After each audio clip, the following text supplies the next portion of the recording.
everybody. Welcome back to our Walking Dead reviews. This week we are looking at The Walking Dead Season 9, Episode 3, Warning Signs. With me, as usual, is Jason. Deck the halls with savior bodies. Fa la la la la la la la. Yeah, it's kind of a shame, too, because we don't usually have any Walking Dead going on during Christmas, otherwise that'd be great, but we're close enough. We're 2 months away. Christmas is 2 months away. It's a miracle. Yeah. A Christmas miracle. I want something good, man. You think that's what Rick Grimes is going to his 6th episode is going to be, the Walking Dead Christmas special where he dresses up like Santa Claus? Goes on a murder rampage? Him and Negan just taking down zombies as Santa and Mrs. Claus? That would be epic. Unfortunately, no. But I do believe we are going to see them together.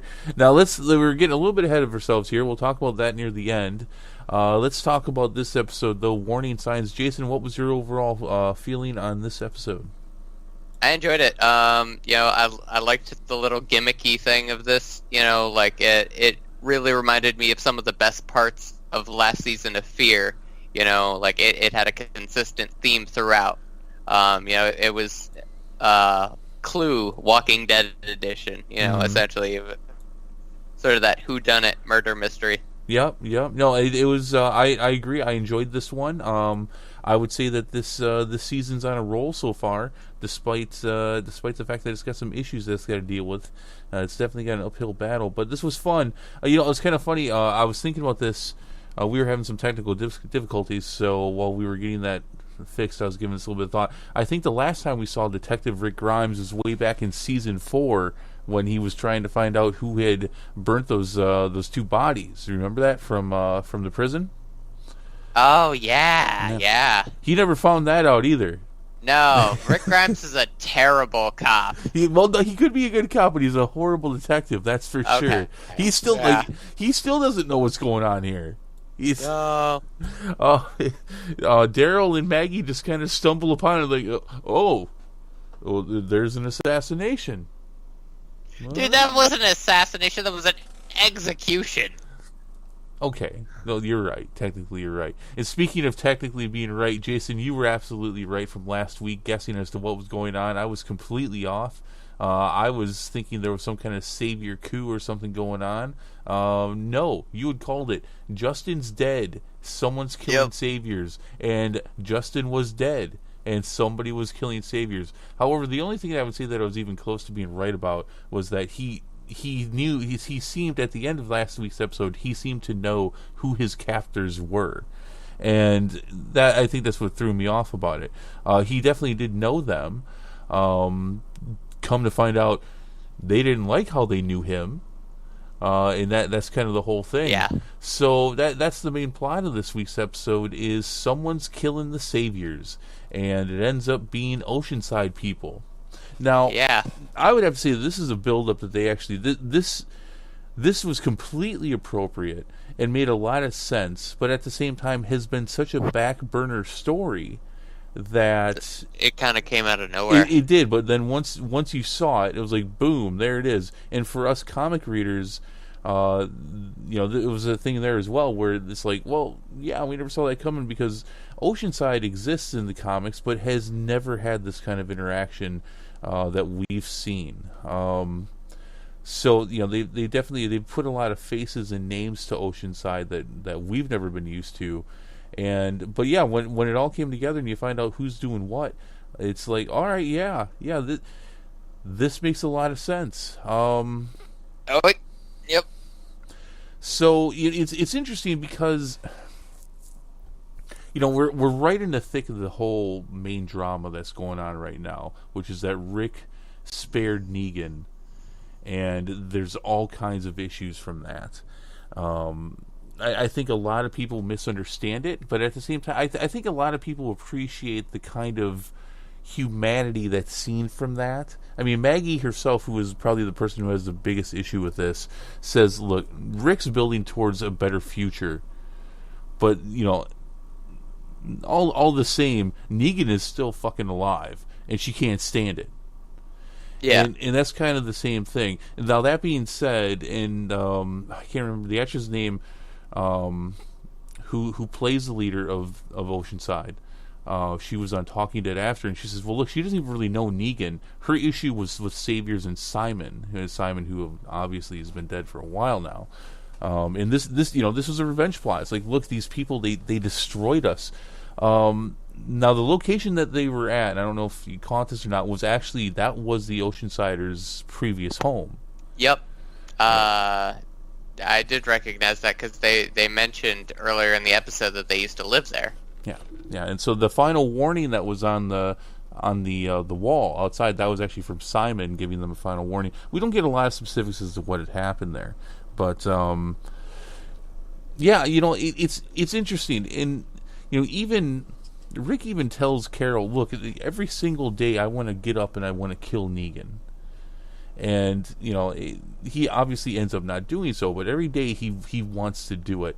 And this all comes to a head when Daryl and Maggie come across what's happening here, and they let it happen. And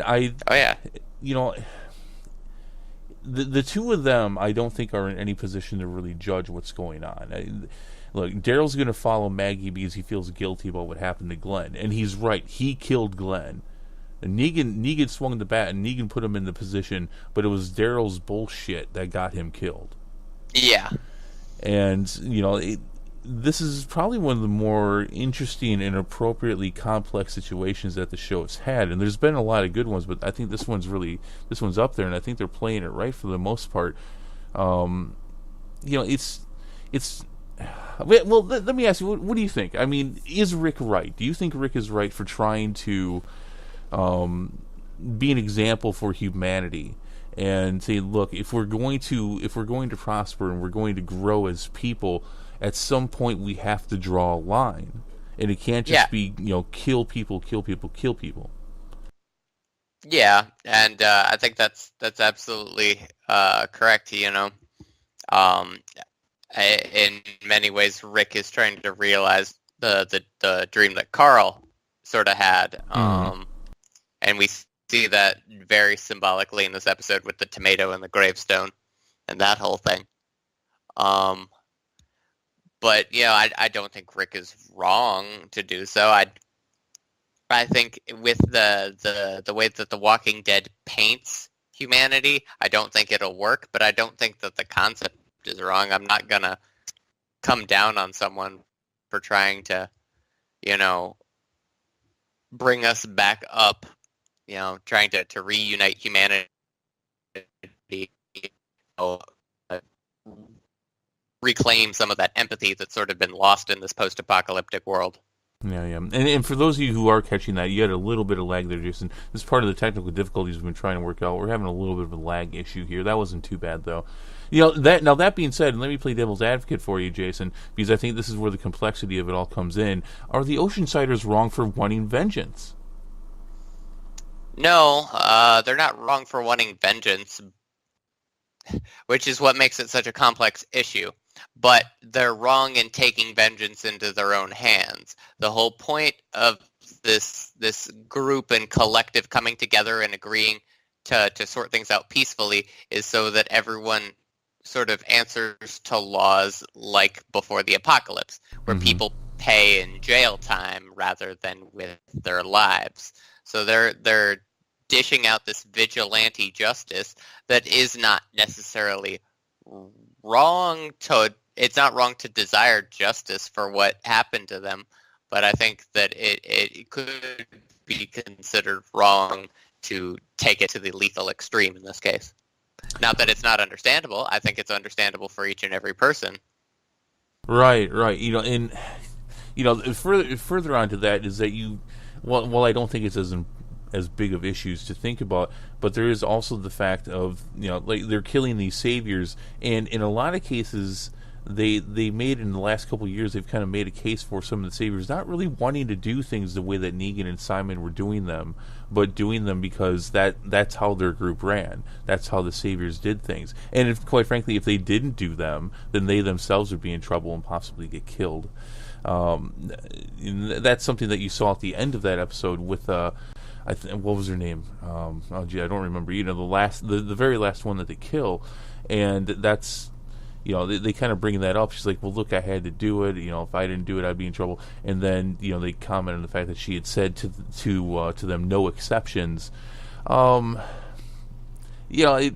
This is the kind of stuff that I really appreciate about the show, and I kind of like the fact they don't visit these kind of complex issues all the time, but when they do a pretty good job of it. But I think there's something to be said for that as well. I mean, there's all kinds of people that Rick's crew have had to kill and had to attack because Rick or other leaders of that group told them to do it. And the difference is that most of the time, they didn't feel the ramifications of those actions because they won. And something that they did well in season 6 and part of season 7 was that they built the complexity of making the Saviors and Negan three-dimensional people. And a lot of people were like, well, I don't agree with what he's doing, but I can understand it. And that was definitely a time when the Saviors had the upper hand when they first meet Rick and crew, and they kill Abraham and Glenn. And I think that's a prime example of, look, this has got to stop. This is not how we should be solving these problems.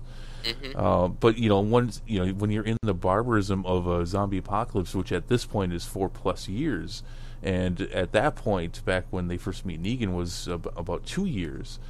I can understand where it's so easy to fall back on that, especially when you don't know if everyone's going to be dead tomorrow. So let's take the justice or serve out the justice that we can right now. Yeah. Yeah. It's brilliant stuff. It's brilliant stuff. Bravo to them for doing it. The only issue I really have with this week's episode was it felt at the very end there. And I can't remember her name, unfortunately. I'm horrible with names. It was the leader of Oceanside saying, look, I didn't think I was ever going to be able to do this until I saw what you did, Maggie. And you killed Gregory. And then I could see there's another way to do things. That felt a little too on the nose. Yeah. And it just didn't play out, I think, as well as it could have. But overall, I thought this was a pretty brilliant episode. And I think they're really dealing with these things pretty well. Yeah, overall. Good job. So I would have to say that the only other real big thing that came out with this week's episode was Anna Jadis. Yep. We're finding out more about this thing. Trading people, I do believe that falls under the category of human trafficking. Yeah, that definitely falls under human trafficking. That's pretty horrible. Come to find out that she was actually going to trade, trade people. She was going to trade Rick and Gabriel. Yeah. So the big question in my mind, well, there's many obviously. Like, who is this group? Where are they from? They have helicopters. Obviously, in 4 years into the apocalypse, it means they're having no problems with fuel. But immediately, my question is, what's an A person and a B person? Yeah, obviously, in my mind, that attributed to a certain amount of value, right? Like Rick would be a more valuable asset than Gabriel because he's got skills, a certain amount of charisma, leadership potential. Whereas, Gabriel's more of a follower, doesn't really have a lot of practical skills. He's been more of the cultivated faith leader of the group. Well, now correct me if I'm wrong, though. Because she ends up knocking Gabriel on the side of the head, knocking him out. But she, just before she does it, and correct me if I'm wrong, maybe I caught what she said incorrectly, I could have sworn she had said, and here I thought you were a B person. Okay, so that means he thought he was a B person. But does that mean that she then concludes that he's an A person because of how he responds? Or maybe even something else. Maybe he's a C or a D. Maybe.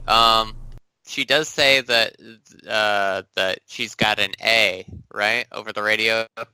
Oh, she definitely infers to it. Whether the guy on the radio says that they won an A.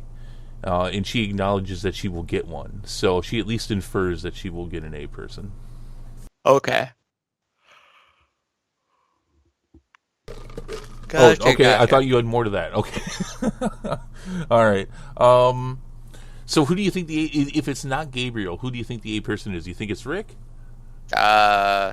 Rick. It could be Rick. Could also be Maggie. Well, that's been my Or long-running Michelle. theory, is that Maggie's gonna leave on the helicopter. Her and Baby Herschel are gonna leave on the helicopter. I've been saying that since early last year, since they announced that that she'll be leaving the show as well.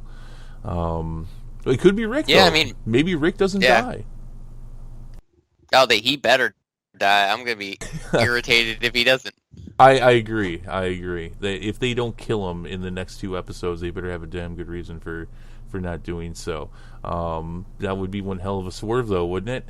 Everything that's going on. I mean, we're definitely going into a confrontation in Alexandria with Maggie and Daryl and Negan and whoever tries to get in the way of that. Maybe Anna's in Alexandria.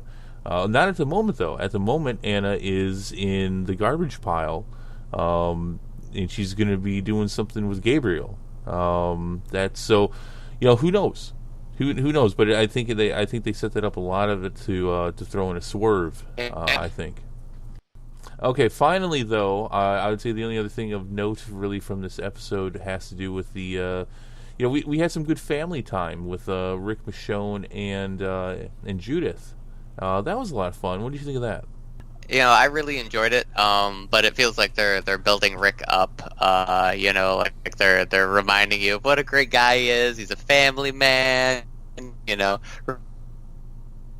Friends we've had with Rick, he's been through us throughout the entire season. Like they're wringing every last bit of emotional attachment we have to him before they give him the axe, just to wrench at your heartstrings a little bit more, bringing those extra views.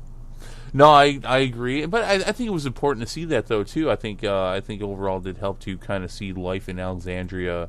When things aren't always crazy. We actually got some good views of Alexandria this week. That was nice. Yeah, no, I thought it was good though. I think it was interesting, but you can't help but to have noticed that there was the conversation between Rick and Michonne about having a kid, which is pretty big for both of them. Yep. Do you think Michonne ends up getting preggers? I'm gonna say no, probably not. No, you don't think so? No. Okay. Well, maybe we'll see. Yeah. I definitely think that would be pretty badass for, if Michonne's going to be the one stepping up and taking care, which was part of that conversation too, about Rick saying how great of a job she's doing taking over, and watching over Alexandria while he's been working on the bridge. There's definitely some groundwork done there. I think a pregnant Michonne kicking ass and taking names and leading Alexandria, I think that'd be pretty awesome. Yeah, that would definitely be a very interesting scenario for that. Yeah. All right, well, I think that's going to do it. So, hey, by the way, did they ever say what weapon they were actually using to kill the saviors? Yeah, it was just a gun, wasn't it?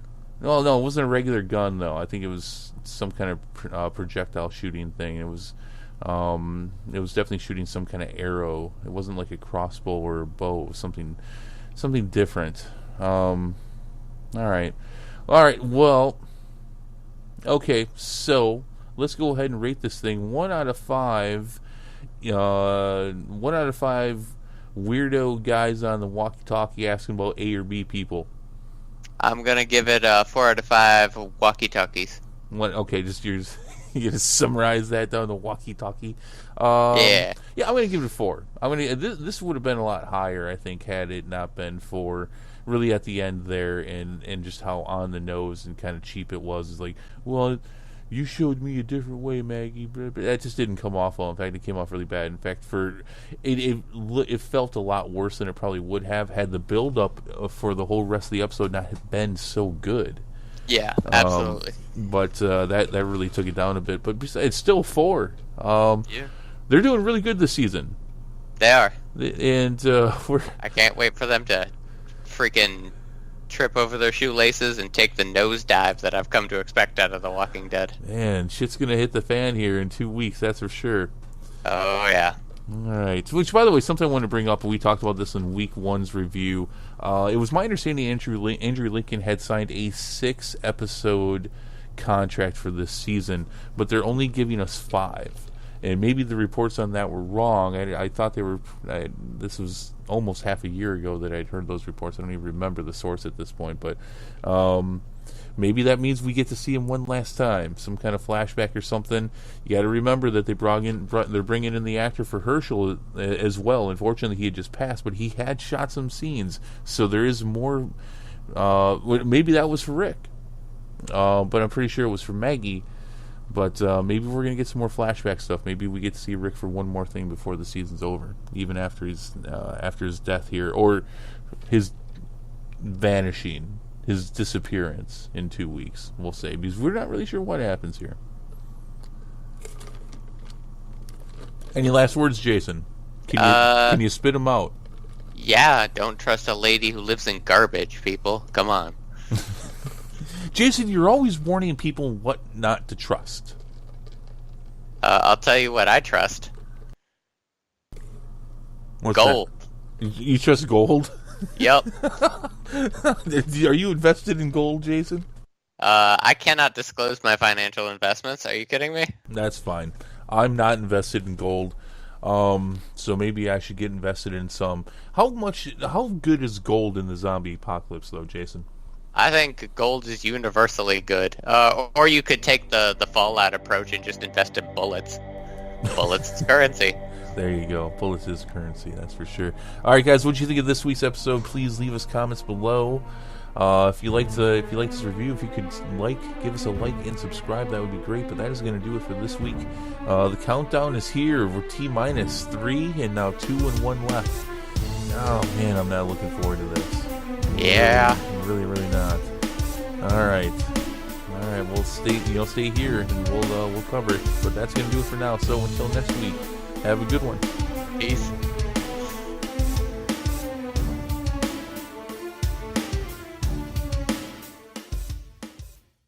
Hey people, thank you for tuning into this episode and taking a listen. If you like our content, if you like what you're listening to, is there anything to go over, hey, please, we would not only love to hear more from you, but if great, if you could throw some support, you can subscribe right below. Also, you can toss us a line anytime, that's ksongmedia@gmail.com. Of course, you can tune in for our channel anytime for movie reviews, game reviews, a lot of random wacky stuff. Who knows what you'll hear. And of course, our episode each week where we're bringing the nerdiest things we can find, dig up, and maybe not find, maybe the stuff that just drops in our laps. But anyway, hey, thank you so much for tuning in. Thank you for listening, and we hope to hear from you again later. Take care.